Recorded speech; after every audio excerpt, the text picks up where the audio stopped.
10 seconds. 9, 8, 7, 6, 5, 4. Okay, we are live, Chair. Okay. The Thursday, September 24th, 2020 virtual regular meeting of the Brisbane Planning Commission will now come to order. This virtual meeting is compliant with the Governor's Executive Order N-29-20, allowing for deviation of teleconference rules required by the Brown Act. Consistent with the order, this format provides a safe environment for staff, commissioners, and the public while allowing for open participation. This meeting is being broadcast on Comcast Channel 27 and the city's YouTube channel at youtube.com/BrisbaneCA. The agenda materials may be viewed online at brisbaneca.org. Any written comments submitted in advance of the meeting have already been provided to the Commission.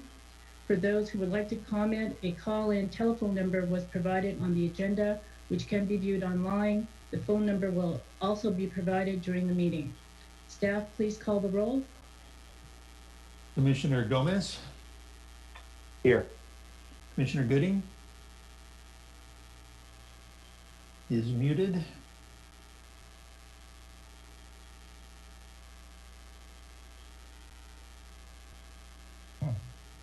Here. Commissioner Mackin? Here. Commissioner Saison? Here. Commissioner Patel?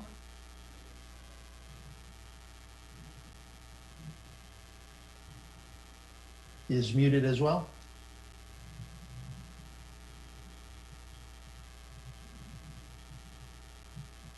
Commissioner Patel? Commissioner Patel? Yes, can you hear me? Yes, thank you.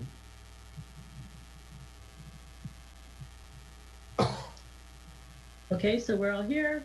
May I have a motion to adopt the agenda, please? I make the motion. In a second? Second. All in favor? Aye. Aye. Okay. Consent calendar. If there's any member of the public who would like to remove an item from the consent calendar, please call or text within the next 30 seconds.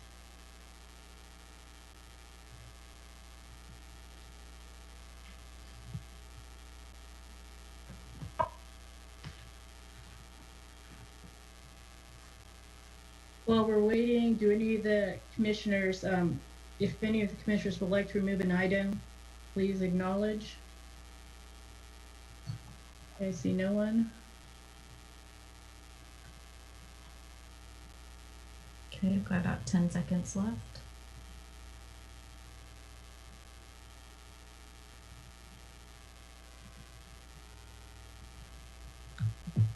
Okay, 30 seconds have stopped and we do not have anyone in the waiting room. Okay, next is oral may I have a motion to adopt the consent calendar? So moved. And a second? Second. And can we have a voice vote, staff? Commissioner Gomez? Aye. Commissioner Gooding? Aye. Commissioner Mackin? Aye. Commissioner Patel? Commissioner Patel? Aye. Hello? Aye. Yes. Commissioner Saison? Aye, motion passes. Next is oral communications. If there is any member of the public who wishes to address the commission about an item not on tonight's agenda, please call or text within the next 1 minute.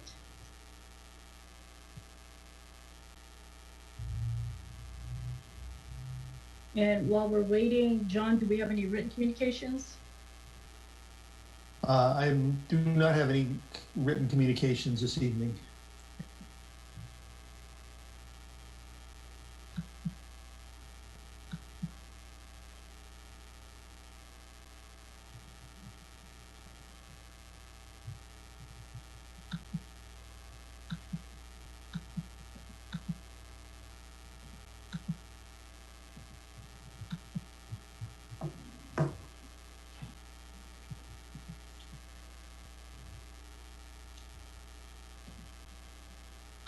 15 seconds left.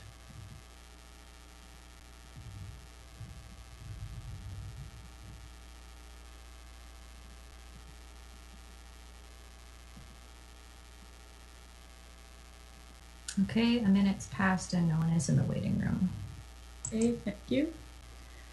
The next item on the agenda concerns a public hearing regarding 18 Visitation Avenue, design permit DP-3-20 and use permit UP-5-20 is an NCRO-2 neighborhood commercial district in downtown Brisbane. The applicant is seeking a design permit and use permit for a new 5,794 square foot, 3-story mixed-use building with 2 dwelling units and a 400 square foot ground floor commercial storefront. The applicant is Shi Guan, and the owners are Portia and Kwok Lee and Jackie Lowe. Staff, may we have the report? Thank you, Chair. As indicated, this item is for a design and use permit for a new mixed-use building in downtown Brisbane.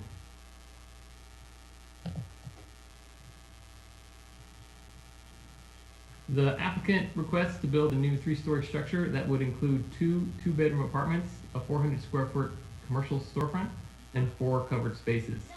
As visible in the aerial, the project is located in the first block of Visitation Avenue, which is zoned NCRO-2, neighborhood commercial. A use permit is required for dwelling units located above or behind a non-residential use in the NCRO-2. And a design permit is required for the construction of any principal structure in the district. As part of the design review, the applicant requests to reduce the required commercial storefront from 600 square feet to 400 square feet, and to increase the allowable height from 28 feet to 35 feet. Both requests, storefront reduction and height increase, could be permitted subject to Commission's authorization. As shown on the previous slide and on the aerial photo on this slide, the project site is a vacant lot. Across the street, the eastern side of Visitation, is the former 23 Club. That's photo 1. Structures on that side of the street are 1 to 2 stories in height and include a range of uses on lots 25 to 30 feet wide. South of the site is 34 Visitation, photo 2. It's a 3-story residential building. North, photo 3, is a non-conforming single-story single-family house. The rear of the subject property adjoins the Visitation Garden apartments. The apartments are 1 to 2 story in height. The site itself is quite flat. It's a narrow 25-foot wide lot, the minimum allowed for district standards. There are 2 trees, 1 mature olive tree, pictured left, and 1 juvenile juniper, pictured on the right. The photos in the middle depict the site when viewed from Visitation Avenue. Note the existing curb cut in the lower photo. The photo in the lower right is taken from the rear of the site, looking towards Visitation Avenue.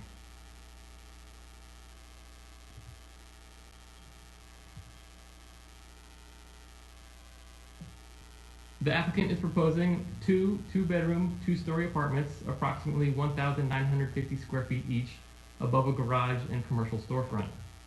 2 dwelling units on a 25,000 square foot lot translates to a density of about 35 dwelling units per acre, which is on the lower end of the range in the NCRO2. Attachment E of the staff report has a density analysis of the district and indicates a low and a high of 21 and 87 respectively. The ground floor would contain the 400 square foot commercial space, and the remainder would be the 4-car garage. The 4 spaces are provided in a 2+2 vertical configuration utilizing stacked parking lifts. Garbage and utility meters are inside the garage space. The second story contains the lower level of each apartment. At about 950 square feet of floor area per unit, this level includes each apartment's kitchen, living and dining areas, and a study. As you can see, the units are essentially mirror images of each other. The third story contains 2 bedrooms for each unit and their ensuite bathrooms. The only difference is the front unit would have a 48 square foot balcony. Each unit would also have private access to a separate roof deck via an operable skylight.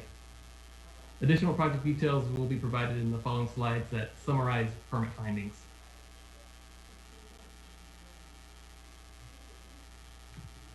To grant the use permit, the Commission must consider 2 things. The first, Commission must give consideration to the nature and condition of all adjacent uses, as well as consistency with the general plan. The general plan land use designation is neighborhood commercial retail office and allows for mixed-use residential development. There's presently a variety of commercial, residential, and mixed-use development in the immediate area.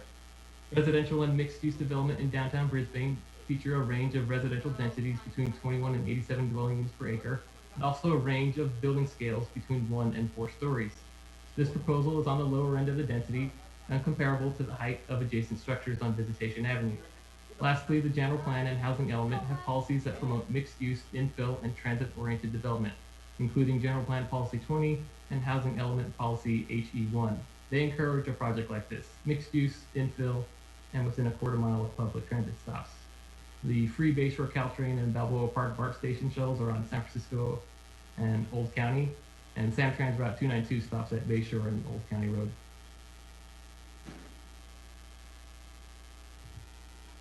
The second use permit finding focuses on potential detrimental effects on the neighborhood or welfare of the city. The project's mix of residential and commercial uses is consistent with the neighborhood and would provide infill development of a property suitable to the existing mixed-use character of the NCR02 district. Specifically, the structure's proposed height and scale is comparable to existing and proposed development at 34 and 395 Visitation and at 1, 23, and 36 to 50 San Bruno Avenue. The project also conforms to the NCR02 development standards and would have to comply with all applicable health and safety codes at building permit. The biggest area of concern for any development on this site relates to adjacent single-story structures' access to light and air.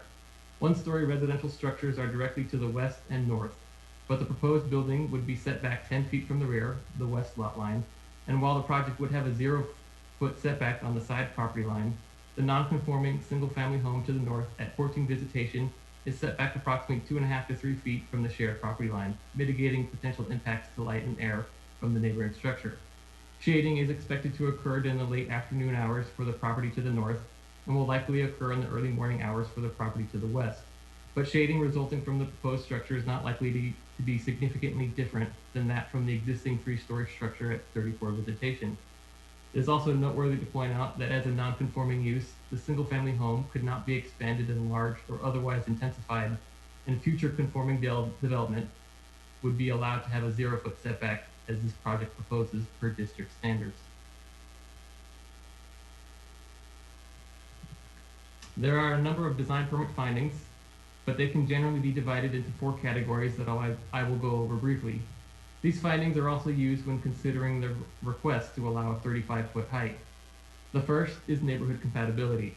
As touched on earlier, in the use permit findings, the NCR02 district has a mix of uses.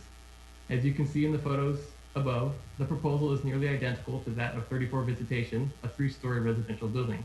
And looking left or up the street, 44 and 50 Visitation are similarly in height and scale. I have also mentioned the scale and height of other 3-story development projects in the NCR02 on Visitation and San Bruno Avenue to match this project.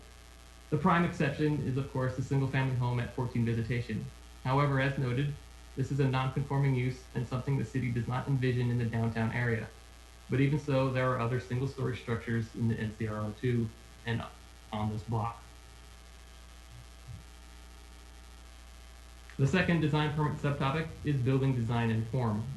Building orientation and location is limited by the small, narrow lot, only 25 feet and 2,500 square feet.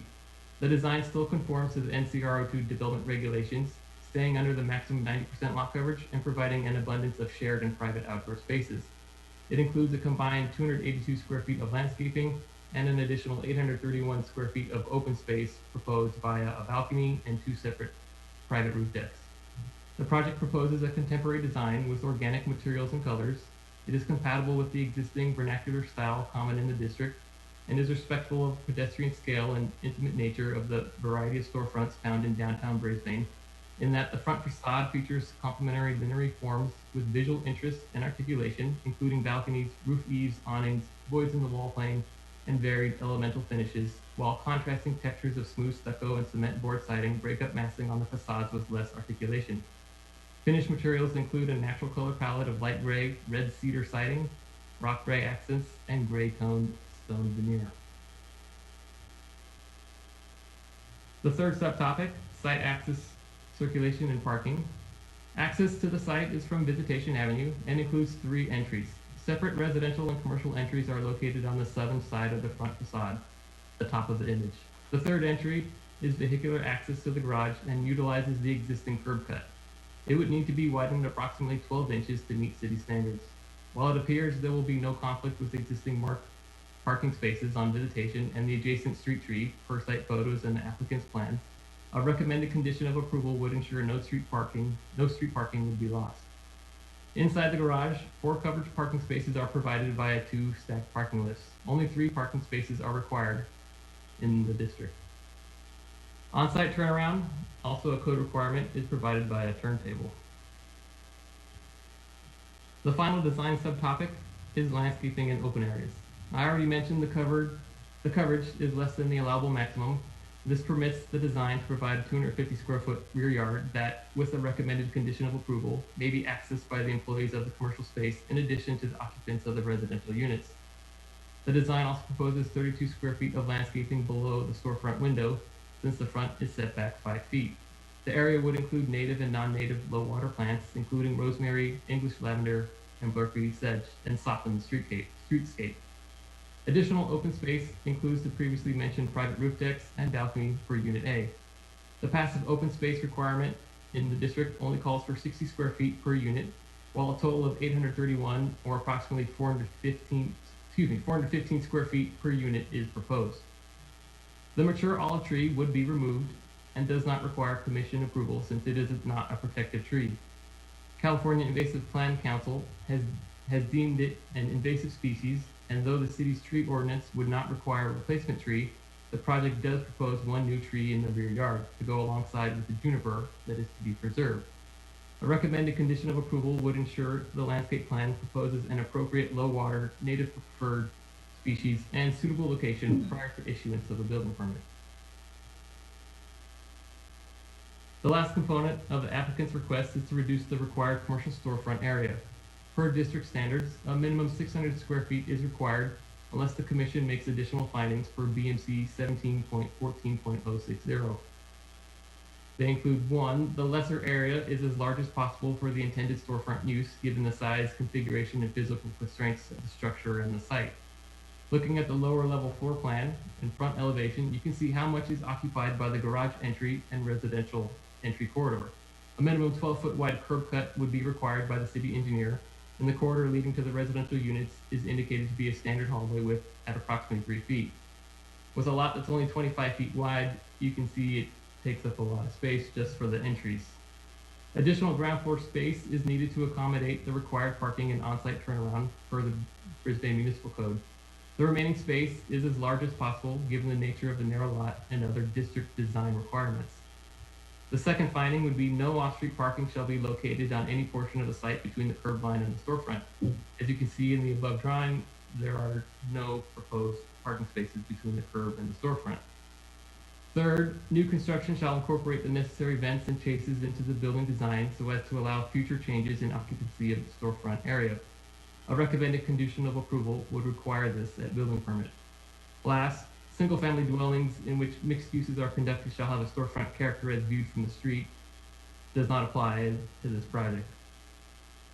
The Commission has approved a reduced storefront area in the past. For example, in 2017, 36 to 50 San Bruno included 2 storefront spaces half the size of this project's proposed storefront area.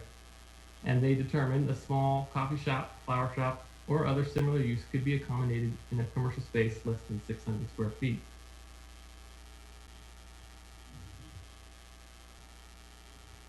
This concludes staff's report.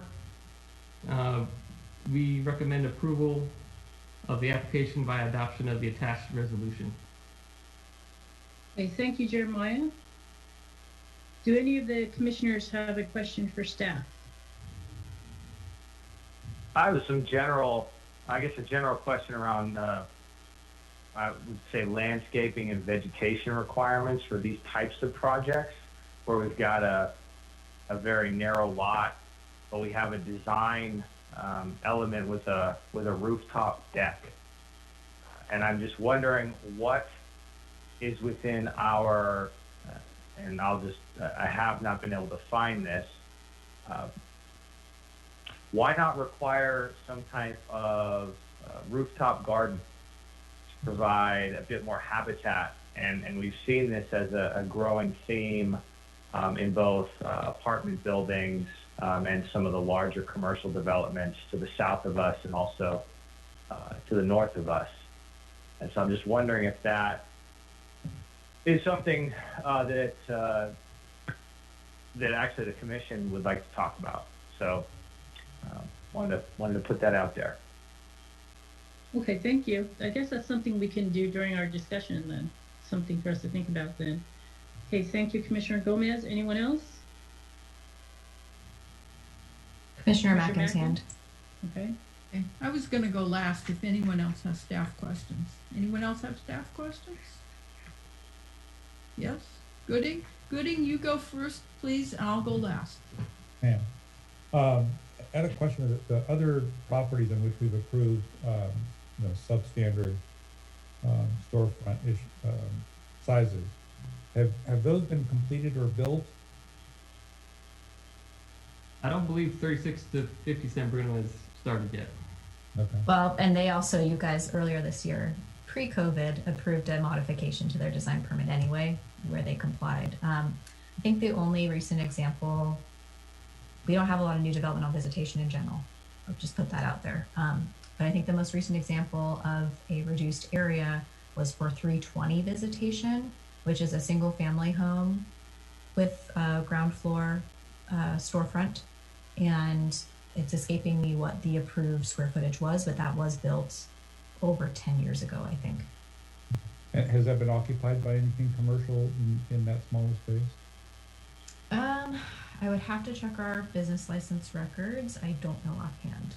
I guess my point here is to inquire as to whether, if we allow spaces this small, it's pretty small, are they really feasible?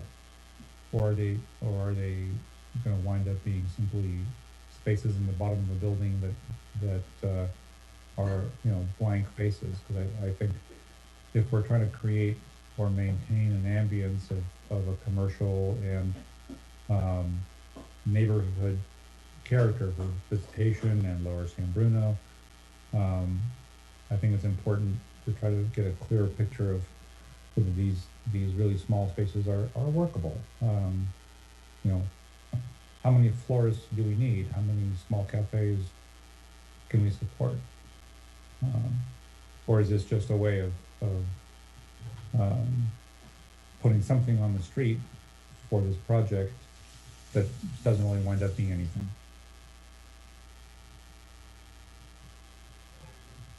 Thank you, Commissioner Gooding. Commissioner Mackin, you had a comment or question? I have some questions, just some clarifications, and Jeremiah, you're on for this, and you're gonna expect these, because I've asked you, and I'd like everyone to hear the answers.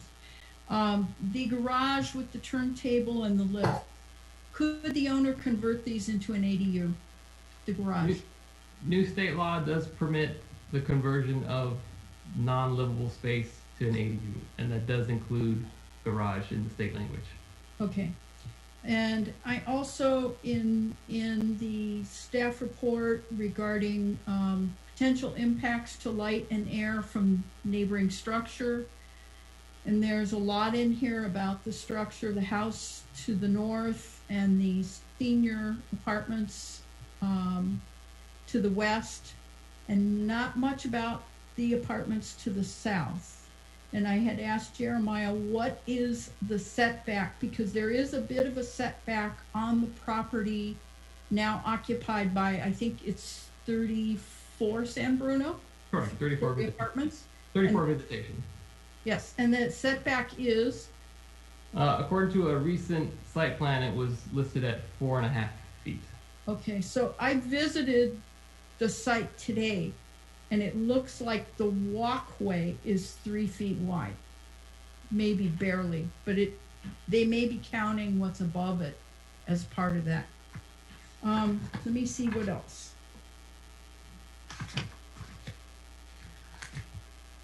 Got something else here. There are 2 light wells listed on the plans. And Jeremiah, I don't know if you'll have an answer for this. it looks like the first light well, and this is on the south side of the plan, is after 24 feet 1 inch. And there's a 14-foot 10-inch light well. And then there's 8 feet of building, and then there's another 14-foot 4-inch light well.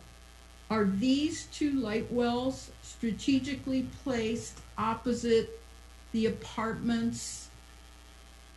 How can I say this? Entry doors? That I cannot answer. Okay, because it's unusual where the light wells are placed. And then also, just as an interesting note, I actually called the company with the lifts today to find out how loud these are. And I was assured that they're actually very quiet. I don't know if I believe this completely, but the gentleman I spoke to told me they're probably about as loud as your refrigerator. But that's what he said.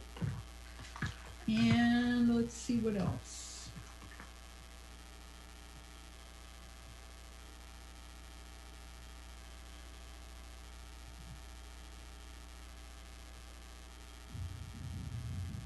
I think that's all.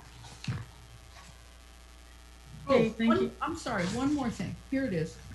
When you mentioned the necessary vents and chases be incorporated into the building design, could you describe for us and for anybody listening at home what is included in the vents and chases? What are we looking at when we talk about that?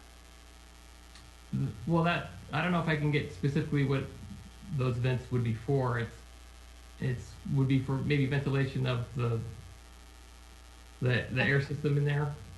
Well, because Typically, just through the chair, typically they want to allow for a range of uses. So ventilation, often for restaurants, have maybe more robust ventilation requirements. So that's what they want to provide, the widest range of possible reuse of these spaces over time. Okay, so that's what I was wondering, that there was some sort of idea what might occupy the space at different times in its lifetime. Is there any provision made for plumbing? Because I didn't see any plumbing in the space in the front. I don't know if I can speak to the range of plumbing there, other than the bathroom in the rear.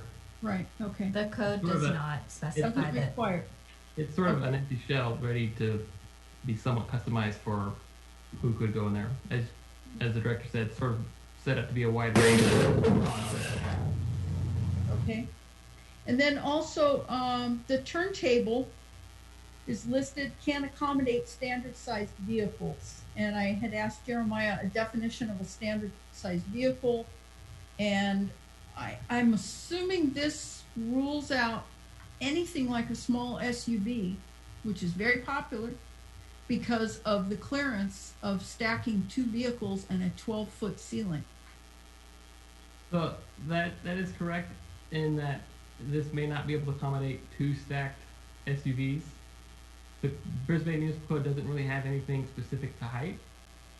And vehicle classes, whether it's the EPA or National Highway Traffic Safety Administration, they look at the weight or the interior volume, not necessarily dimensions, when they hand out their vehicle sizes, whether it's mid-size, full-size, SUV, etc. So, yes, there isn't anything specific to whether or not this would allow 4 SUVs in there. Or even one. My concern with this is the literature that was included on this, the lifts show sedans and sports cars. So it's possible that this clearance is not going to allow even a small SUV. It's going to have to be some sort of a mid-sized sedan or smaller car. Potentially. I know there are some lifts that go subterranean as opposed to when they're vertical, so I mean that may allow for even greater clearances. Okay, that's all I have. Thank you. Okay, thank you, Commissioner Mackin. Anyone else? I just have a quick question. What is the setback on the south side? It is along the property line. The light wells step back a little bit, but it does have a 0 foot setback on both the south and north property lines. Was the property owner for 18 visitation notified of the meeting today? You mean 14, the single story house? No, the apartment building is on 18. 34. 34. Sorry, 30. Yeah. That would have been included in our noticing radius. Yes. Jeremiah, I have a quick question. If it's on the 0 line, if you build a building that's equal in height to the apartment building there, won't you basically be creating a cave of sorts on the north side? Those apartments will probably not get any light. Well, there will be some shading, of course, but as pointed out by Commissioner Mackin, there is a setback on that side as well. This is allowed per district standards as well. The code allows for 0 setback. Can you explain that to me? How would the 3 foot setback allow for? Because if you look at the building, that's pretty much the source of light. It seems as though, because there's a small courtyard, however, it doesn't seem substantial enough to let light into those units.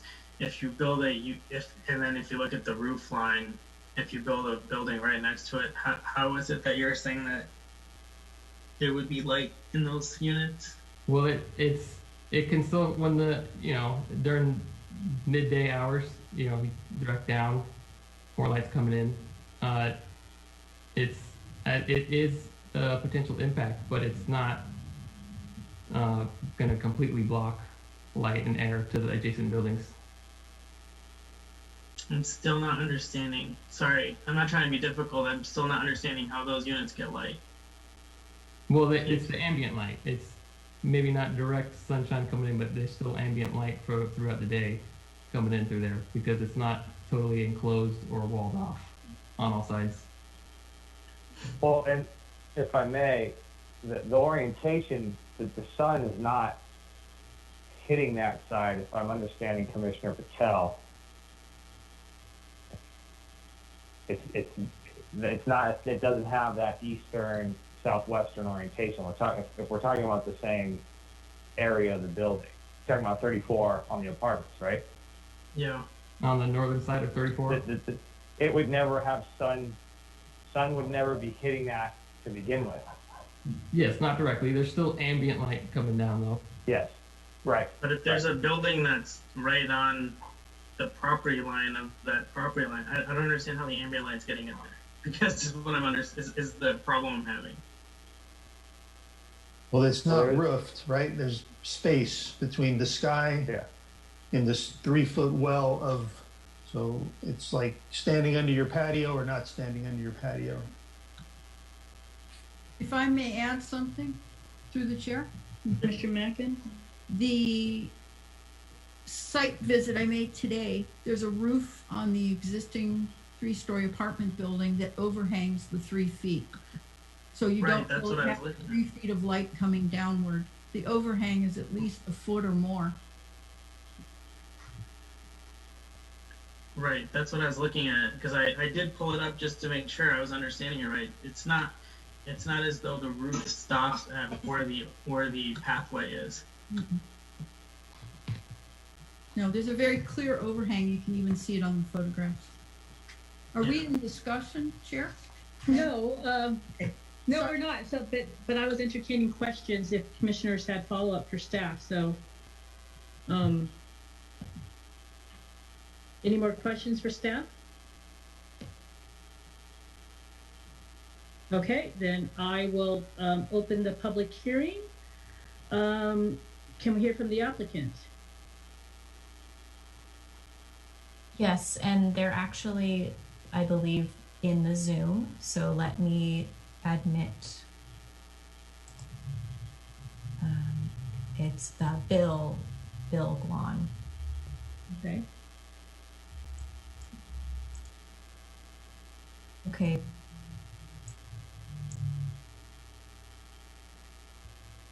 Still connecting to audio, sorry.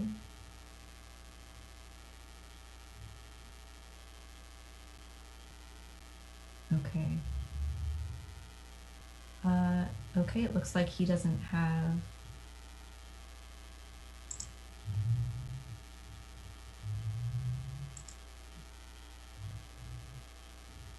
Sorry, I'm trying to unmute and it's not letting me. Okay, Bill, is this Bill Guan? Yes, yes, yes. Okay, you're in the meeting now. You can address the commission. Please introduce yourself. Bill, is this Bill Guan? Oh, Yes, please yes. mute. Okay, you're in the meeting now. You can address the commission. Please mute the YouTube or your TV. Bill Guan? I see. Mute. Okay, you're in the meeting now. You can address the commission. Please Yeah. mute the YouTube or your TV. Yeah, I did. No, we can still hear it. There's a lot of feedback. Please mute.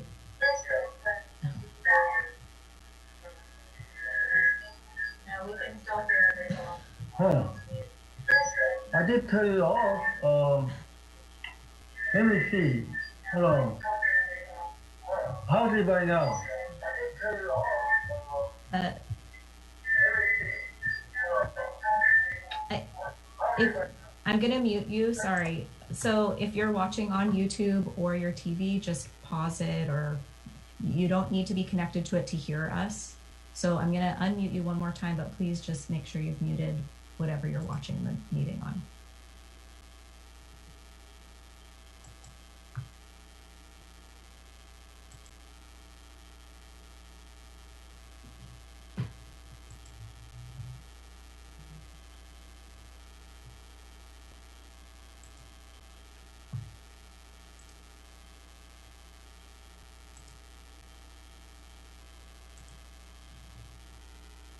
And I'm having trouble right now unmuting. It's better now? Yes. Oh, Yes. Thank you. Thank you. I'm so sorry. I have my my YouTube on, so let me introduce myself. My name is Bill Guan. I'm the applicant of the project, also the architect.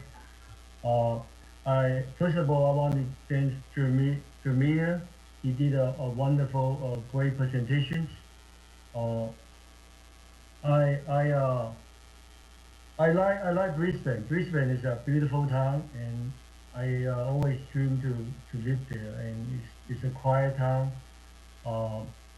I think the project is going to be a good fit for the neighborhood. It has been vacant for over the years. It's not been used. This new project really require new housing to the city people.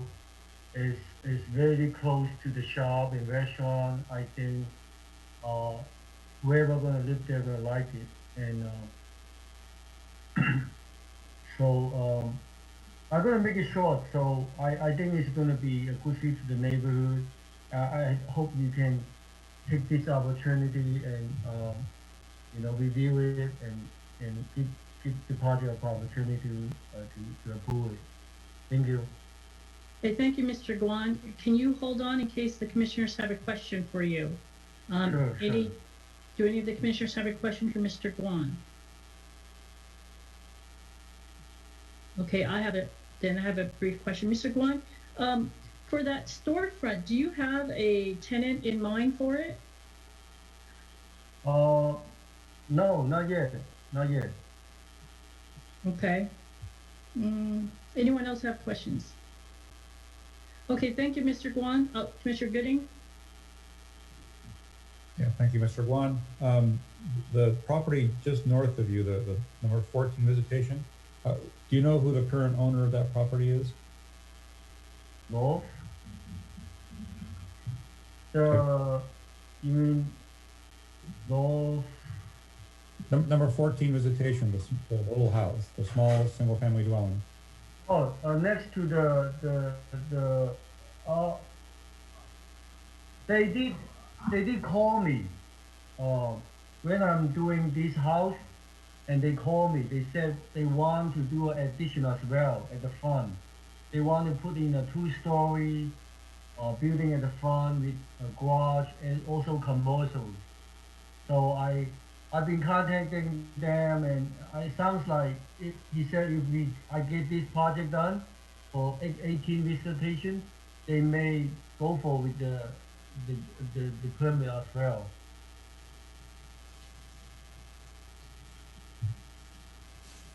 Okay, thank you. Okay, anyone else for Mr. Guan? Okay, no questions. Thank you, Mr. Guan. Thank you. Okay, Commissioner Gomez, I'm sorry, he raised his hand. I oh, don't know if you Commissioner saw Gomez. that. Yeah, so I thought that was our etiquette. Mr. Guan, this is Commissioner Gomez. I just had a question actually around interest in a different design aesthetic for that rooftop deck. And I'm just curious if you would be interested in doing something a little more innovative, such as, like a green roof, some sort of rooftop garden, something that would be more habitat, and that would actually contribute to more, I guess I would call it more urban forestry on a rooftop. And I'm just curious, I want to throw that out there. I do want to talk about that also with the commissioners. We haven't got to that yet. But you see a lot of those developments happening to the south of us in San Mateo County, as well as Santa Clara County and San Francisco. Yeah, thank you for the suggestion. I definitely support, rooftop, roof gardens. I think is a great act to protect our environment. Also, it's good for the residents. They can, I will definitely bring up to my clients and see how they feel about roof garden. And but in reality, there's also cost consideration, and also we also have to put in we have to spare some area for just for the roof panel itself. So the solar systems are required by the code, but I put that note and making sure I pass it along to the owner and see how they feel about it. Thank you. Yeah, I understand the requirements behind it. Doing, you're limited in square footage. That would require some more creativity. Yeah. I think we definitely can put some planter along, along the. I would definitely tell the engineer we're going to, have the engineer design the roof a little bit more stronger to expect additional load from the roof garden. So that's something I have in mind right now. Yeah, structurally, the engineering would have to be enhanced as well. I will stop my comments and we'll keep it moving along. So thank you for listening. Thank you, Commissioner. Thank you, Commissioner Gomez. Commissioner Gooding. Yeah, I want to follow up, Mr. Wan. As far as number 14 visitation, are any of the owners of that property the same as any of the owners of your project number 18? 14? You mean the small house? Yes. Are any of the owners of that property the same as the owners of this project before us today? I think the project 14 they own both of the property and they subdivide it and they sold this property to my client. And they, like I said before, they do want to develop their property as well. They told me on the phone, but they wanted to see how the 18 comes along first before they want to act, make any design or permitting. Did I answer your questions? So what is your understanding of any plans that the owners of number 14 have for that property? Oh, they over the phone, and they said they want to do a front addition, two-story front addition, with commercial and garage at the bottom floor, and then on the second floor they want to make it additional living space, because by looking at the plan, their house is not that, it's not really sizable, really has, is only less than maybe 1,000 square feet. So I think they definitely want to do something about to their property.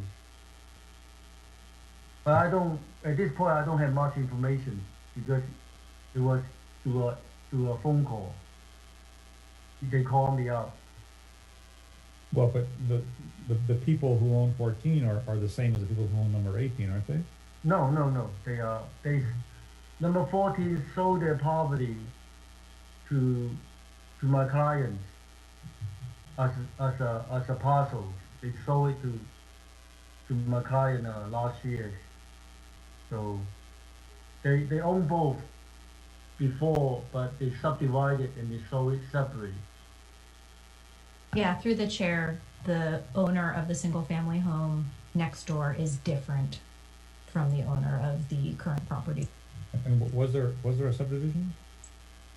It actually wasn't required to be subdivided. It was two legal subdivision lots of record on the subdivision map, and the NCR02 district standards. So there were lots of record.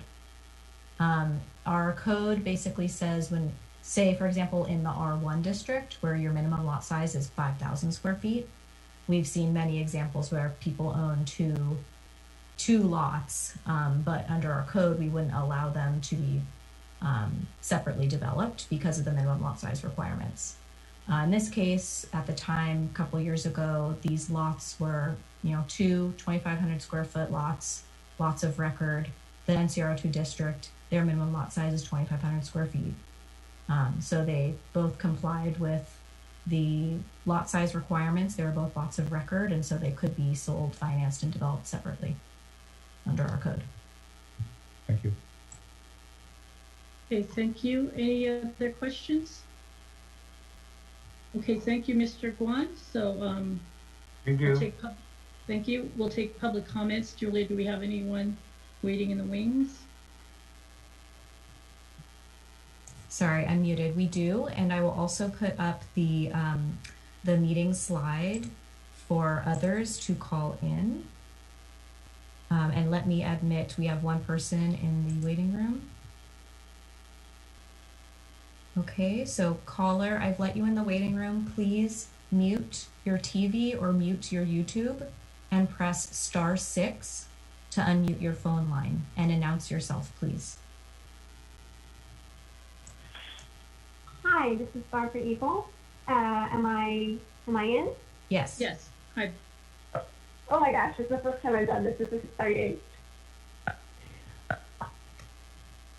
Okay, go ahead, Barbara. So I just wanted to say that I think the project is a pretty nice project. I think they've done as well as they can with the commercial space and apartment space. Looking at it here, and I think confusion around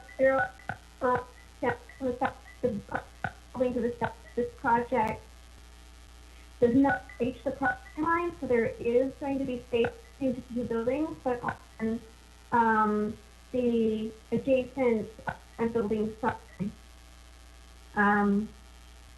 That's what in page 45. Barbara, you're kind of cutting in and out, so I'm not quite sure what the issue is, but. Sounds like maybe buttons are being pressed. Oh, I think my phone did something stupid. That's better. That's much better. If you could repeat what you said, I'm so sorry. Okay, I'm sorry, my phone's dumb. So I was saying that I think this is a good project. I mean, I like the project. The solar panels, I think they've done about as well with the parking and the commercial space as is possible given the constraints of the lot. I was looking at page 45 of the packet, And I think what I'm seeing here is that although this project is a zero property line project, it looks like the apartment building to the south is not. So that there would be space between the apartment building and this project, but it would be on the apartment building side, which is good. It needs a start. Having dealt with zero property line property up in San Francisco, I can tell you that it raises your insurance costs. Insurance companies do not like it. I think it's good. It's just smart with fire being an issue to not have the two buildings to be touching. The one thing I just kind of wanted to launch off on my own here is that I believe this property requires 1.5 parking spaces per unit. So that if the owner was interested and the commission was interested, 3 units would be 4.5 parking spaces, and I would think I would like to see them granted a variance for that half parking space, just because I think we have a real need for smaller, more affordable units in Brisbane. So then they would have one large unit with 2 parking spaces, one small unit with 2 parking spaces, and then one like efficiency unit with 0 parking spaces. That would just, we've done that with other places, put restrictions on it that there would be no cars attached to that unit. And a couple of other little trivial things, but if I feel like they're worth it, I'll follow up in an email, and if anybody wants to say anything back to me, that's fine. Otherwise, I'll just hang here for a sec. Okay, thank you, Barbara. Anyone have a comment for Barbara? Okay, thank you, Barbara. Julia, do we have anyone else? We do not have anyone else in the waiting room. So at this point, we can maybe give a last call if you want to say, 1 minute or whatever you would like, and we can give people that heads up to call before we close the public hearing. Okay, yeah. Yeah, let's give the minute. A minute, okay, 1 moment. Okay, I've started a timer for 1 minute, so please call in should you would like to comment on this item.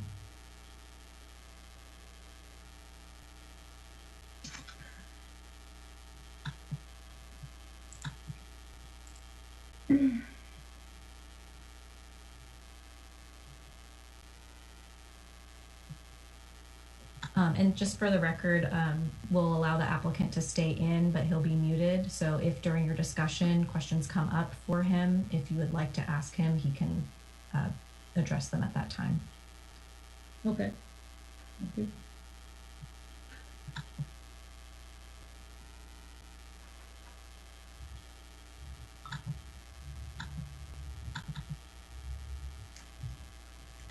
Okay, final 5 seconds. Okay, we do not have any new people waiting in the waiting room. Okay, then may I have a motion to close the public hearing? I make a motion. Second? Second. And can we do the voice vote, staff?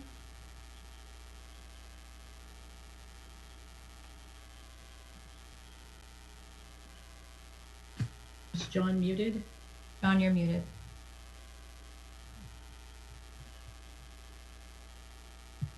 Was he there? We can just. I can. Sorry, No. sorry, I'm back. Commissioner Gomez, Aye. Commissioner Gooding, Aye. Commissioner Mackin, Aye. Commissioner Patel, Commissioner Saison. Aye. Okay, motion passes. Okay, we're discussions. Is there a commissioner who would like to start with the discussion? Commissioner Mackin. I really want to hear from all of my fellow commissioners. I think one of the things that that kind of sets the table with this is that this is NCRO, it's visitation. Not a lot is done on visitation historically, not frequently. So whatever you decide here is going to stick for a long time. Look at the other buildings on visitation. They've been there for years. And while I understand that around the corner on San Bruno, we approved some senior housing with a very small storefront, we have housing on visitation that's referred to as non-conforming. And one thing I'm wrestling with on this project is whether we're approving a storefront, which is what the district is now supposed to be a proponent of, or whether we have a house with a small store. And I think it's a philosophical question, but that once again, this kind of comes up. Once someone does something, the next person comes back and says, well, you did that around the corner, you did that here, you did that there. Do we as a commission find a 400 square foot retail storefront to be a legitimate use of storefront property in the NCRO district? Is that something we want to see more of? Because I'm not against residential, but are we trying to put residential back on visitation? There are houses there. There's one right next door. Or are we trying to build the commercial district again?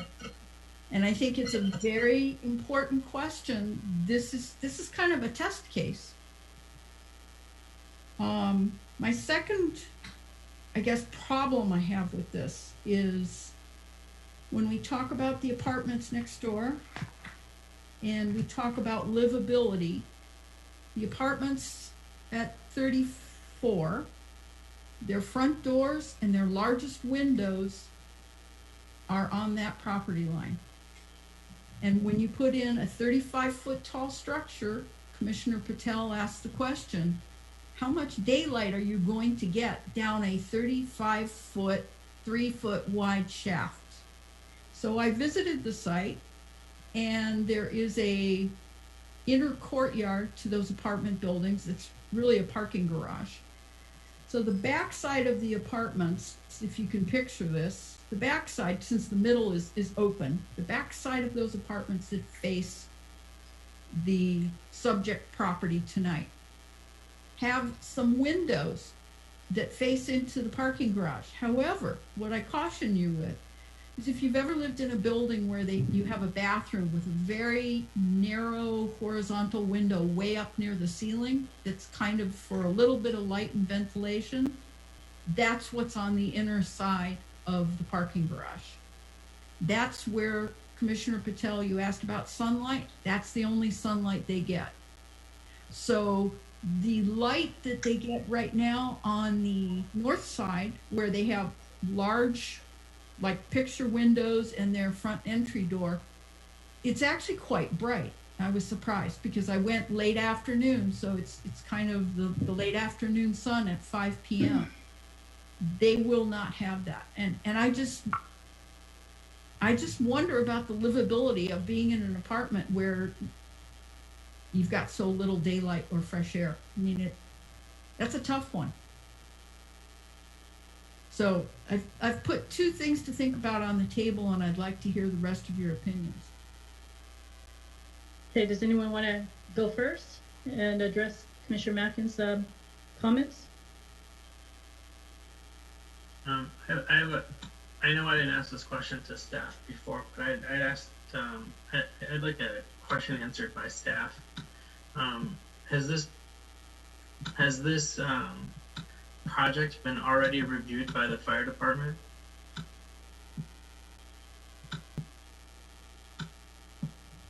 Yes, it has. And they didn't have any concerns with any fire safety of people getting in and out of that building if the new project goes up in flames? Their comments were primarily with regards to sprinkling, but there were no additional conditions attached to it when they're under their preliminary review of it. I have some health and safety concerns regarding the apartment that's right to the south of it. The first being something that Barbara touched upon when she was making comment. If the new project does go up in flames, the only exit route that I see from the apartments is through that 3-foot sort of walkway area, which would be directly adjacent to the property line of where these people that are living in the apartments would be needing to get out. So there's that one issue, and I don't know how. I don't think that the sprinkler analysis really, for me, satisfies that public sort of how do they get out of the apartments if the building goes up in flames. And the secondary issue is the one that Colleen mentioned. We're basically creating, on at least the north side, it seems like these apartments that will never have sun or any aspect of light. I know that staff believes that there is ambient light, but there is also a 1.5-foot overhang from the roof that's going to be blocking the light from the north side. And also, as it relates to what Colleen was saying about the sun coming in from the south, a lot of that sun is blocked depending on the time of the year. If you take a look at Google Maps, there's a sun feature, and you can look at the different aspects of how the sun falls on that property. Is blocked by the south side of that structure. So for some of the portion of the year, those units will probably be dark. And I think that may be a health and safety concern. But to be completely honest, I think that just based on everything that everyone said, I kind of need some more time to think about it and to look at that property to make that assessment. I have a comment to what Commissioner Mathen was saying. Okay, so if you're concerned about, you know, this project impacting light on the apartment building, what else could the owners put there? I mean, wouldn't that be an issue with any construction they put there? I think one of the differences, if I can respond to you, is that if you had a different type of building that had maybe not 3 stories, or where it was articulated on the upper levels with more of a setback, you wouldn't have that. You could have setbacks on the side, even if your ground floor was wider, you can set back the upper floors. It changes the design of the building, but what you're putting up is a 35-foot wall. And even with the window wells that are there, when you look at the proposed building's side elevation, they've got windows that are looking into those window wells. So their windows are going to be looking at the apartment's windows. They're going to be looking at each other, which is also a little bit awkward. Do we have any situation like that right now, staff, on visitation, where buildings are abutting each other like that? There A lot are of buildings on the eastern side are right next to each other. But next to each other, not where you have entrances and the windows. The buildings that are next to each other don't have those kind of windows, just facing each other. It's a little different, because I did walk up and down visitation today to see. And I only found one, what I thought was maybe one storefront on a small lot, which is the one Chinese restaurant looks like a living space above. And that was the only one I found that had a storefront with living space right now. through the chair, there are other, as you go up visitation, if you'd like, we actually could go use Google Maps, if that would be helpful. And would you like us to do that, and we can kind of walk through? Or, Well, they're on bigger lots, though. I'm talking about the narrow lots. right. Yeah, because up the hill, when you get into the top block of visitation on the odd numbered side of the street, you have a lot of small storefronts. So I'm talking about near Nana's, that block. Oh, Sorry. through the chair, the applicant has stated that he'd like to address the setback question. Okay, Is it sure. okay? Is that okay? Sure. Yeah. Okay, Bill, I'm going to unmute you.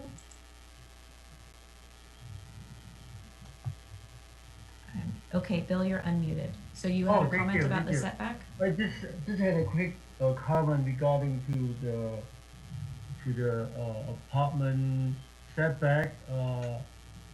We have verified that it has 5 feet setback from the 18 vista to their buildings, not 3 feet, 5 feet.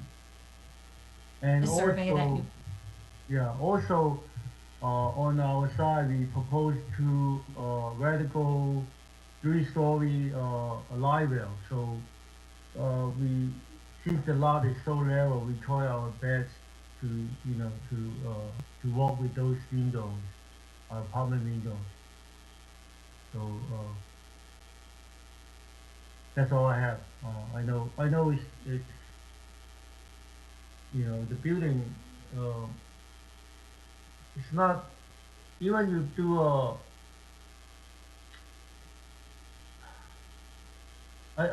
yeah. That's all I have. Thank you. Okay, thank you, Mr. Guan. Okay, I was just gonna say, Julie had mentioned that she could show us buildings on Google Maps where there's a similar sort of light issue. So I would be interested in looking at that if you can do a screen share and show us what you're talking about, please. Yeah, I think I was thinking more of showing you buildings with 0 setbacks.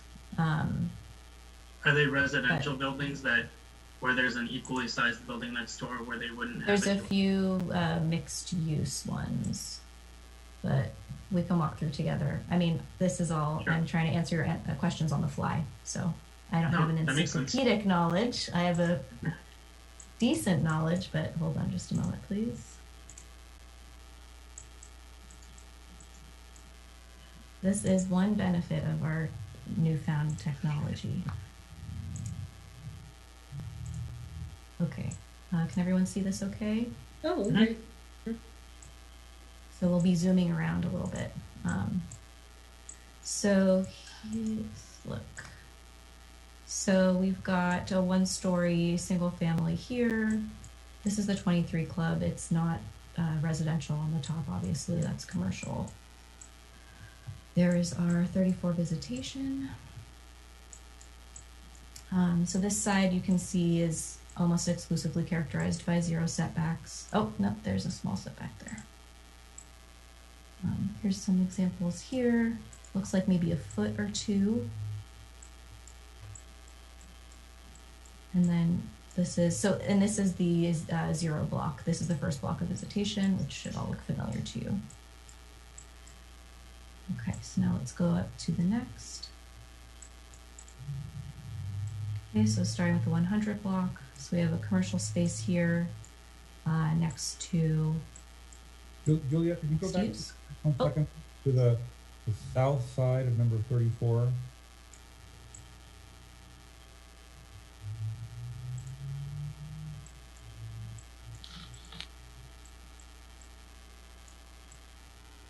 Yes. Is that okay? The south side, the uphill side. Oh, sorry. It looks like it abuts the BI, oh, maybe not. No, there is a separation between, it's an office building here. And even between the inn and this office building, there's looks like just about a 3-foot distance. So the setback or the separation, or the setback technically or not, between number 34 and its uphill neighbor looks like 5 or 6 feet, a similar dimension to that on the north side. Potentially, yeah. I mean, I'll just say 34 Visitation is a 7,500 square foot lot. And that's really rare in this district. Yeah, no, as you guys can. I'm just addressing, what seems to be the sort of communal concern here, that we're really putting people in shadows. My only point here was that it's a similar shadowing issue as occurs on the south side of property on which number 34 sits. Yeah, and there are I- entrances on that side of the building as well as windows, I'm fairly certain. So Doug, I think that it's not the same, because there's, I think that that area between the two buildings on the road side is significantly more. But moreover, if you think about in terms of how the sun sort of hits the south side versus the north side is all ambient lighting, whereas the south side is getting direct sunlight into that area. Yeah, understood. I get that.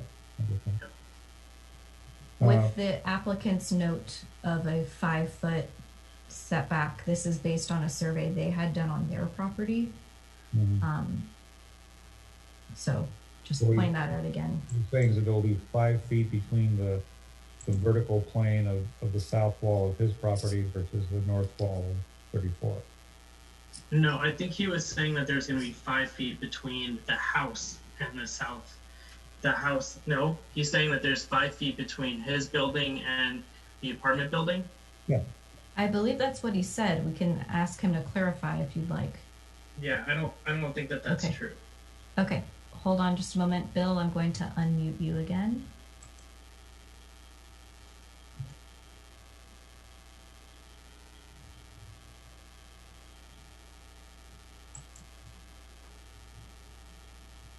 Okay, Hello? Bill, we have a question from a commissioner for you.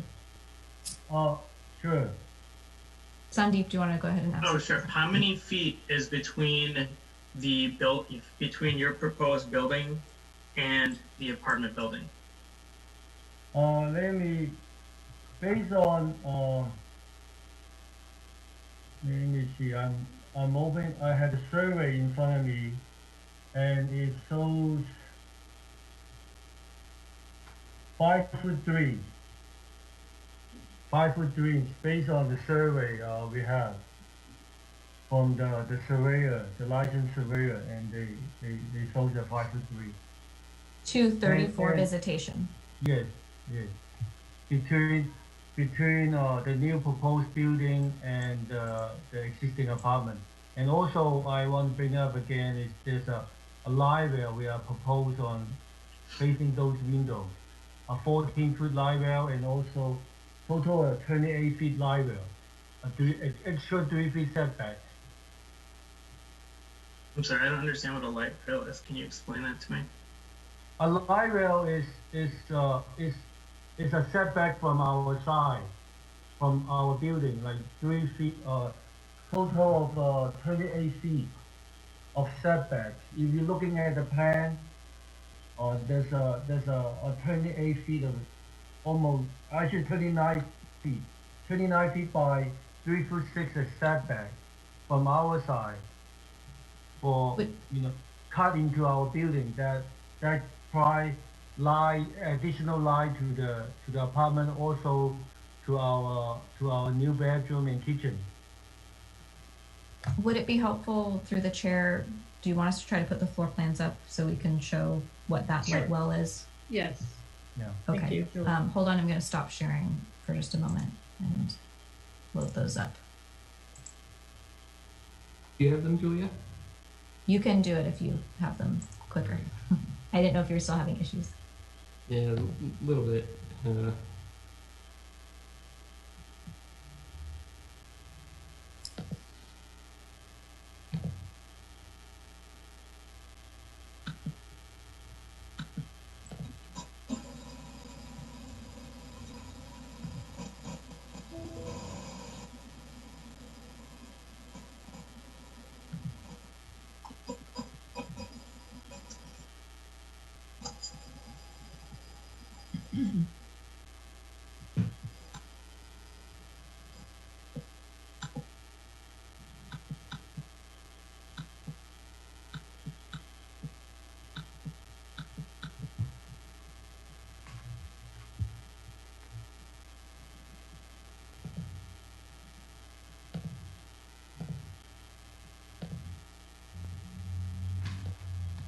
Through the chair, are there any other matters that you'd like to discuss? Oh, Oh, no, he has them up now. I just thought, well, we had Okay, some dead okay. time. But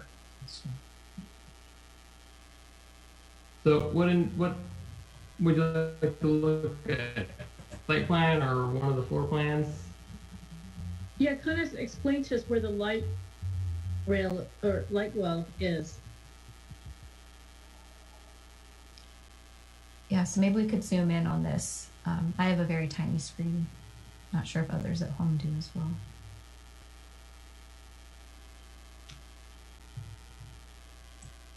Jeremiah?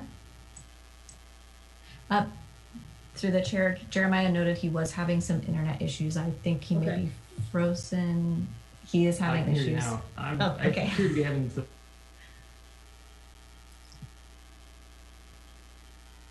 Okay. Oh, I see it on the plan, the light well. Okay. Jeremiah, if you could zoom in a bit, if you can hear me. If you can't, I'm happy to try to pull them up myself.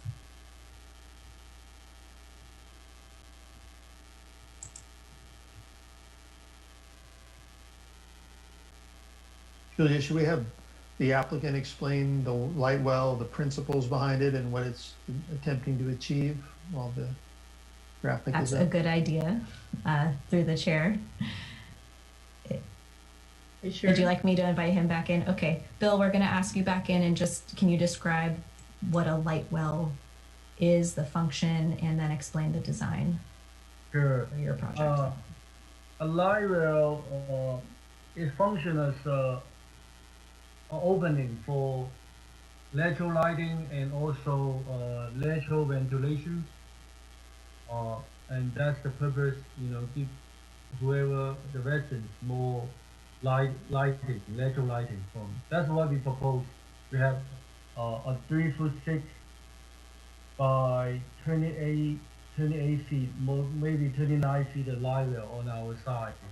So if they have 5 feet past our 3'6", that will be more than like 8 feet of opening that allows lighting, also lateral venting into the space, into the apartment and both of the residents.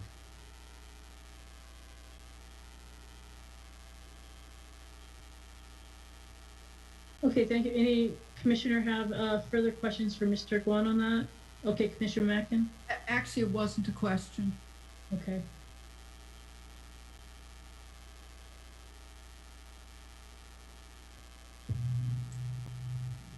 Is a recess from the property line. It shows 3'6".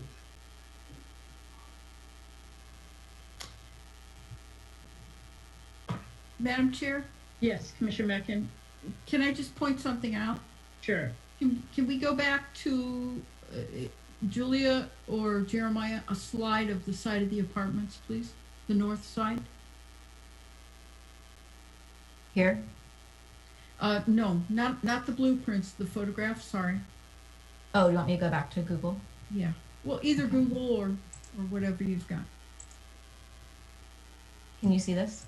The Google Yeah. Street View? Okay. Okay, so now picture you have a light well on the adjacent building, but look at the fact that the doorways and the windows of the apartments are recessed. So if you were on that second floor with that walkway, you've got a roof overhang blocking light to begin with, and then go up to the top roof, you've got the overhang over the, whether it's 4.5 or 5 feet right there. So the light in that light well's got to come through downward and somehow go horizontally into your area. That's, I think, my concern, that the light is not going to reach those 2 levels because of those overhangs on the existing apartment building, which the overhang I'm talking about on the second floor is really the walkway above it, and the overhang on the top floor is the roof that protrudes. So I think the light well will serve the new building really well to have some light on that side. I'm not sure it's going to solve the problem for the apartments. Hey, Commissioner Gooding, you had a comment? Yeah, I'm still not clear visually where this light well is on the number 18 property. Can somebody clue me in? I'm through the chair. I'm Yes, trying to display. yes. I see, yeah, we see it. So, okay. So the light well is essentially oh, I shouldn't speak for Associate Planner Robbins, I'm sorry. Jeremiah, would you like to talk about the light well location seen on the plan? Sure. I missed the beginning part of the question because of my technology issues, but you're looking for. Would you might as well just repeat what you're looking for? Yeah, I just wasn't sure where these light wells were relative to the number 34 apartment building, and whether they really offer any relief from being darkened. So the light well is on the side that borders the apartment buildings there, and it's at about 25 or about 30 feet from the sidewalk. There might be on either the survey, it might show a little more relationship to the adjacent building. It's somewhat visible here. You can see the outline of the adjacent building. Which sheet is the survey? It would be at the end of all the plans. Okay. But to somebody else's point, it seems like the light well is something for light relief for the number 18 property, but isn't there a wall? So if you're looking at the survey, the front of the property is on the right this time. And so the light wells are, without dimensions here, it looks like they're roughly kind of lining up with where the words neighboring building is on that 3-story visitation on the bottom. Mm-hmm. But there's still a wall that encloses that light well, no? But it is set back. It's set back. It's not flush with the rest of. Oh, sorry, I'm going the wrong way. Yeah, perhaps the elevation would.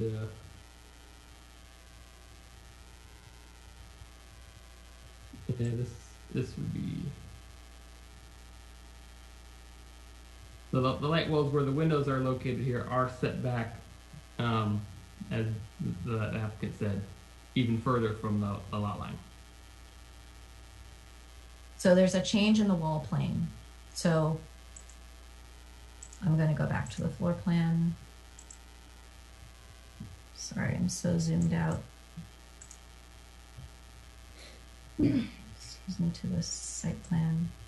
So yeah, this is a change in the wall plane, each light well. So the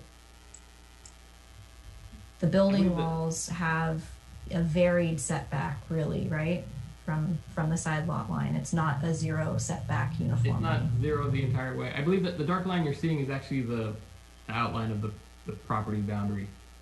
It's not an actual wall there. Okay. So are you saying there's 5 feet between that property line, that property outline, that line, that dark line, and the I guess the actual building on the other side? Correct. That's what the applicant said. Yeah, and that's what this survey shows here, according to the applicant. Although I'm not seeing the dimension. It doesn't look like it's been dimensioned. So usually let me interrupt. So the stair used to be 3 feet. So whatever 3 feet past 2 feet is about 5 feet. So and I measured from the CAD file they provided me. Okay, but the surveyor did not call out a dimension. Okay. They don't call out dimension on survey map, basically. So yeah, I guess my question is where your arrow was, that's the stair, that's that walkway, right? Right there. Mm-hmm. That appears to be a walkway. And so the building, so the area between those two buildings is 5 feet. The two dark lines where your where your arrow was. That's correct.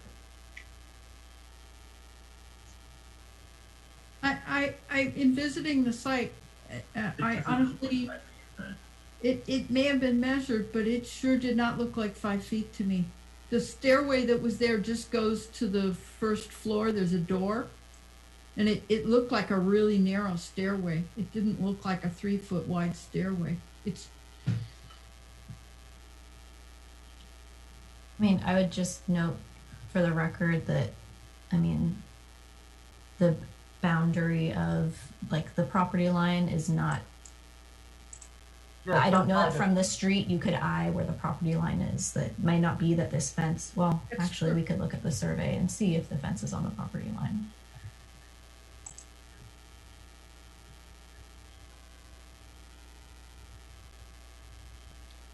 Seems like So it this is. seems like it is about flush with the property line. At least at that location closer to visitation. Anyway.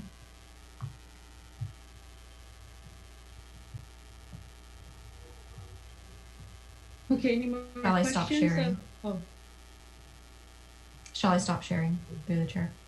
yes, I think we kind of have an idea now.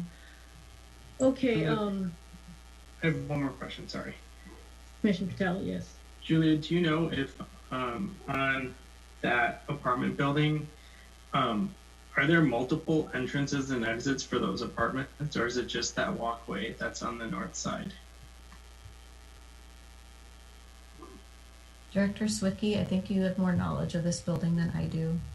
I believe there's an interior courtyard access as well.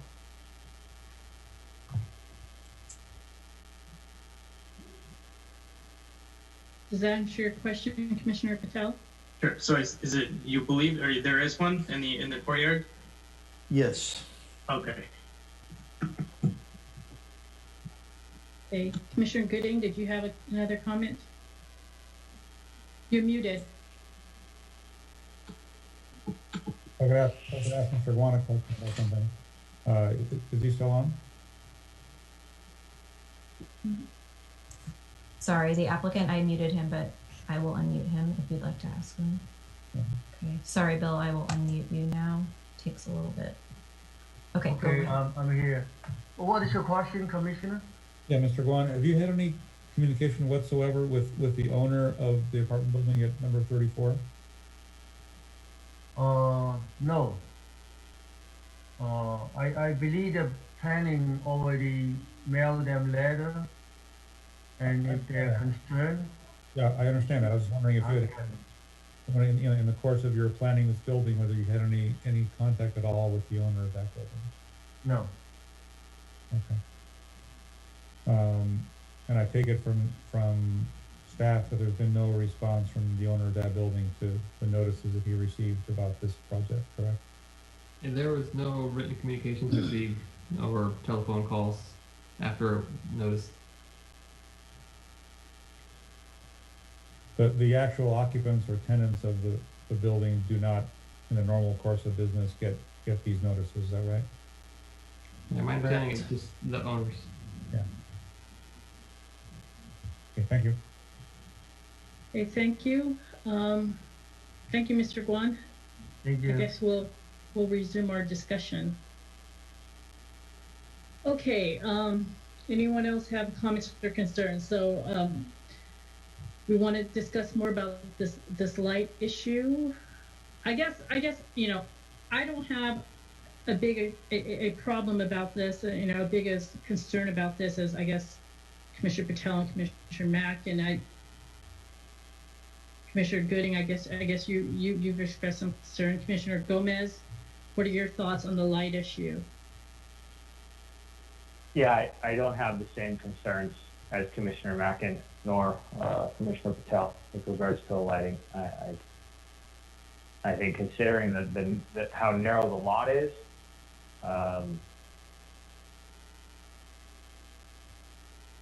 unless we want to force it to have more of a setback,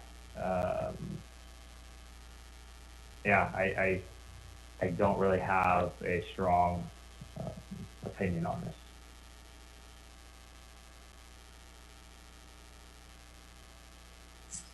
Commissioner Mackin?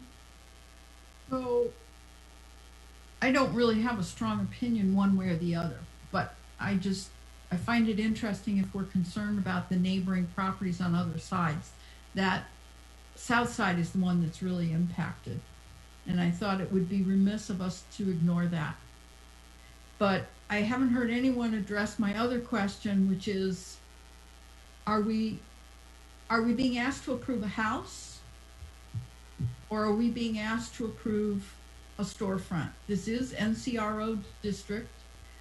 There's been a historical push in Brisbane for 20 years to revitalize the visitation business district. Are we doing that, or are we creating a residential area? And it's an important question because, like I said, the structures that end up on visitation are there for a long time. You're determining the character of that business district. And I'm not saying there isn't a storefront, there is. And it's a 400 square foot storefront. You've approved one around the corner. If you approve this one, we're going to have more. Is that what you want? Do you think that's suitable? I don't have an answer. I'm actually seeking all of your input. I guess I'm trying to, Commissioner Gomez? No, Chairperson Seidman, please, I can chime in after. Okay, I guess I'm trying to weigh the pros and cons. I'm not quite sure how long that lot has been empty, but we all want to revitalize downtown, and we have a project here that's going to bring in housing. It's going to bring us storefronts.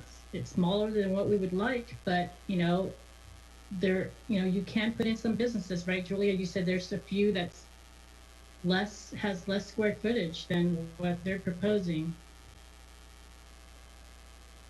We did not do a survey. We did not provide a survey for you guys of storefront sizes in the district, but I can say anecdotally, the Boba store operates in quite a small footprint, as does Mamma Mia Pizza and Starbucks. Again, with challenges, we're not saying this is a universally workable storefront, but there are examples in the community of smaller storefronts surviving. And how long has that lot been empty? Julia, do you know? Well, they just subdivided it a little while ago, so yeah. Oh, it has not ever been developed. I think it was used as a driveway, Madam Chair. Okay. The lot now being proposed for development was used as the driveway for the house next door. Oh, got it. Okay. Okay, Commissioner Gomez, you had a comment? Yeah, just a few thoughts, right? So absolutely impossible to predict the future of retail, right? Especially with everything going on in the world right now, right? And what is a 20-foot, what's a 20-foot by 20-foot space going to be purposed as in the commercial retail world? I think is absolutely impossible for us to predict with any level of accuracy. I do generally think you look at the other trends happening, again, to the north of us, to the south of us, having a commercial space on the first story and having viable housing above it, whether it's 2, 3, 4, heck, 5 story. And I'm not advocating for that. I'm just saying you see that a lot, right? This is a very narrow lot. It looks like a challenging. Project to build, but echoing our public comments earlier, the general consensus is this is a good project. Does it fit right now with the whole area? I think the whole area has kind of it's got different fields block to block, right? This could be a catalyst for the 34 visitation to overhaul their property, and there's a lot of things that could happen, right? And the adjacent property to the north, right? I mean, and there's other properties that are currently for sale across the street, right? I mean, I think it's very difficult with a level of precision to predict what this project will do. I do think, though, having commercial storefront and housing on top is generally good model to follow in a downtown context. That is where I stand at this point. I think that the question that Commissioner Mackin's asking is actually building off a question that you asked, which is, are there any other, so we are being asked to on some level, make a variance for the height, right? So are there any other design, and the setbacks really, so are there any other design plans that have been considered that would make it more suitable or alleviate any of the issues that perhaps have been brought up? So when you asked, well, it's a small lot, yeah, it's a small lot. Does that mean it shouldn't be developed? No, it should be developed. But should it be developed to 30 feet so it blocks the light? Are there any other design plans that were considered to maybe alleviate those issues? I think those are some of the questions that's what I got from what Commissioner Mackin was saying in terms of design and how does it fit into the downtown area? Does it have to be 30? Does it have to be 30 feet? Does it have to be that tall? I don't know. I think those are some of the questions and some of the issues that maybe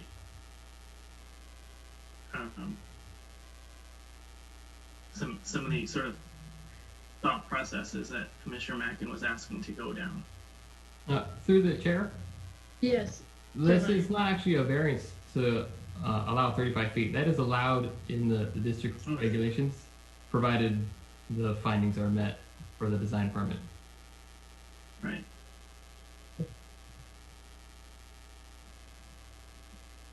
Commissioner Gooding looks like he has a question. Oh, Commissioner Gooding? Yeah, thank you. Just a comment. It seems to me like on that side of visitation, this is by no means the only tall building on that block and even further up the block or further up the street. I can certainly understand that in today's world of trying to build new spaces, it probably doesn't pencil out to have a single-story commercial storefront like this across the street in some pretty old buildings that have been there for a very long time. So I think the issue we have is, do we want to go ahead and allow to go forward a plan that has both commercial and residential, and we need both. You know, we're desperately short of housing, and we have an idea to try to keep the retail section of downtown Brisbane viable. This project does do both. It certainly does cast a lot of shadow and darkness on the next door building. I'm not sure there's much we could, that may be inevitable for anything to be built on this very narrow lot that actually, pencils out and makes any sense. It's interesting, or I find it noteworthy that the owner of number 34 has no comments to make here. I don't know what his or her take would be on the impact of this building on the rentability of those units. It's an unknown. I don't know. But I think it's certainly within our purview to be able to allow this project to go forward. And I don't think the difference between 28 and 35 feet is going to make a big difference to the folks who live in number 34. So that's my comment. Thank you, Commissioner Gooding. Anyone else? Okay. Well, is there anyone who would like to make a motion regarding the project?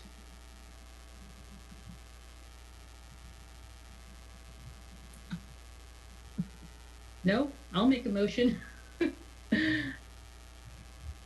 Okay, I'll make a motion that we conditionally approve design permit DP-3-20, use permit UP-5-20 by adoption of resolution DP-3-20 UP-5-20. Okay. Do I have a second on that? Second. Okay, all in favor? Director Sweeney, can you do a voice vote? Commissioner Gomez? Aye. Commissioner Gooding? Aye. Commissioner Mackin? Aye. Commissioner Patel? Aye. Commissioner Saison? Aye. 5 ayes, the motion passes. Okay, thank you. Next is items initiated by staff. Staff, what do you For have? the chair, do you want to read the appeal? Oh, yes. Thank you for reminding me. Anyone may appeal the action of the Planning Commission to the City Council, except where specified otherwise. Appeal shall be filed with the City Clerk not later than 15 calendar days following the Planning Commission's decision. Exceptions to the 15-day filing period include the following. Appeal shall be filed with the City Clerk within 6 calendar days of the Commission's actions for use permits and variances, and 10 calendar days for tentative maps and advertising sign applications. Okay, items initiated by staff. There are a couple of things. The one agendized item was the idea of training. And, we've talked on and off. The city staff had probably earlier in the tenure of most of this particular group of commissioners, we had some training sessions on some high-level state planning issues, CEQA, state planning law, et cetera, you all have more experience in what you do as commissioners here, and we think it's appropriate for us to revisit training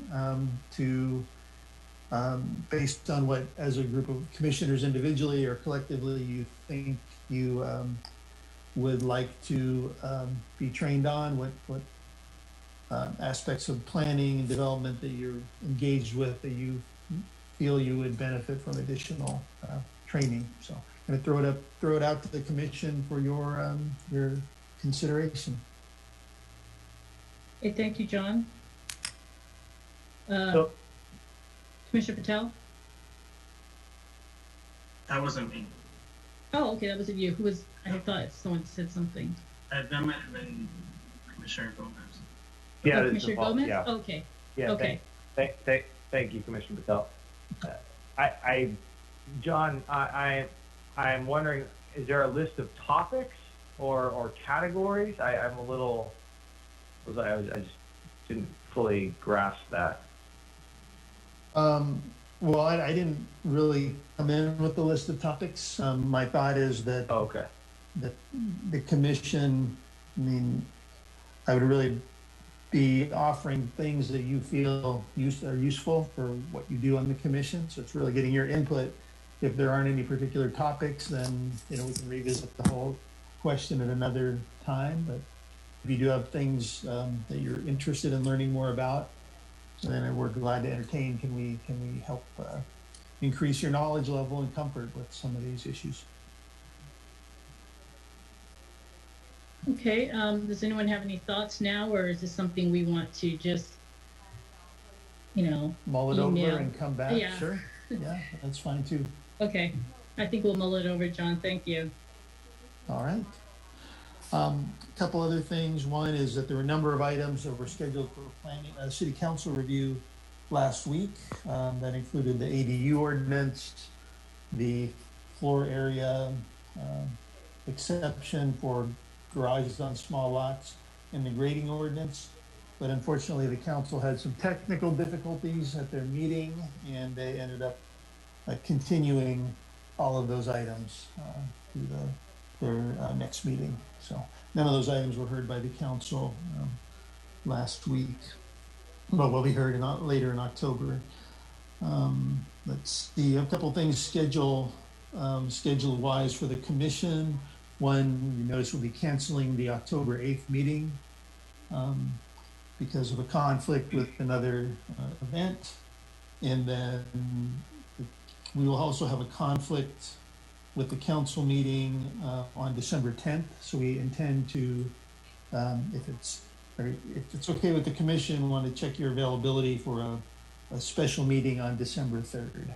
So, again, you don't have to get to us right away, but I want to put that out there. And if you could advise Jeremiah your availability later, that would be good. And then lastly, just kind of a matter of interest is the property at 34 Visitation is changing hands. So given its discussion today, I thought that was just a relevant and interesting information. And lastly, the short-term rental ordinance took effect as you're aware, and to date, we have not received any rental, actually applications for people to establish short-term rentals on their property. We'll see if some come in, but as of now, we've not received any applications. That's all I have. Julia, anything else? Okay, thank you. May I ask a question, Madam? Commissioner Mackin, yes.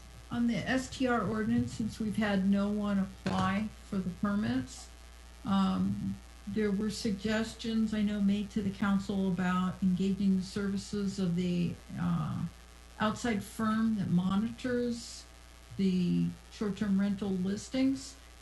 Since there have been no permits, is there any idea how this is going to go forward? Is anyone going to monitor short-term rentals in Brisbane to see whether they're happening legally? There's a discussion, an ongoing discussion about enforcement, and no decisions made yet, but consideration how the ordinance will be enforced. And since when we had our discussions about it, has the council actually considered a fine structure? Because that was brought up that the fines, there are certain fines in place, but some of the discussions that we had were that because it can be health safety issues with unpermitted rentals, that perhaps it should be considered as higher fines. Do we know, was there anything done with that? I don't recall that they changed the findings or the fee structure, the penalty provision, Julia. No. It'll be subject to what's in the municipal code. And there are, again, a whole series of options. The city has a suite of enforcement actions they can take if And of course, the situation first, warrants it. and the first step being compliance. You know, we wouldn't jump right to a fine typically. So. Okay. Oh, Commissioner Gooding? Quick question, John, about the number 34 changing hands. So I'm correct to assume that the notice of this public hearing went out to the soon-to-be former owner, not the soon-to-be new owner?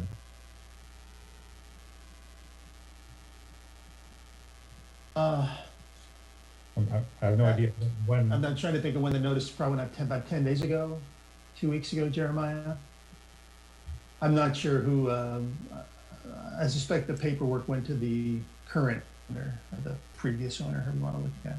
Yeah, okay. Well, that's interesting.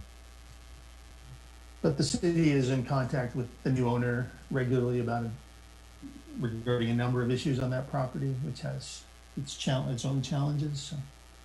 Yeah, so we'll make sure they're aware of this decision if they're not as of now. I mean, legal notices aside, I realize your obligation is to notice the owners of record, but do you have any anecdotal information as to whether the soon-to-be owner was aware of this impending project? I suspect the issues with that property that are intrinsic to that property itself far outweigh what is happening on this particular property. Their attention is focused on that particular structure and its habitability and livability well beyond this particular adjoining project. Well, that sounds like an interesting topic for another day. Thank you. Okay, thank you. Okay, so we'll move on to items initiated by the commission. Anyone have anything? Okay, then may I have a motion to adjourn to our next meeting of October 22nd, 2020? So moved. Second? Second. John, can you take the voice vote? Commissioner Gomez? Aye. Gooding? Aye. Commissioner Mackin? Aye. Commissioner Patel? Aye. Commissioner Saison? Aye, the motion passes. The meeting is adjourned. Thank you. Thank you all. Good night. Thank Good you. night. Good night. Night. Right. Jeremy. Thanks.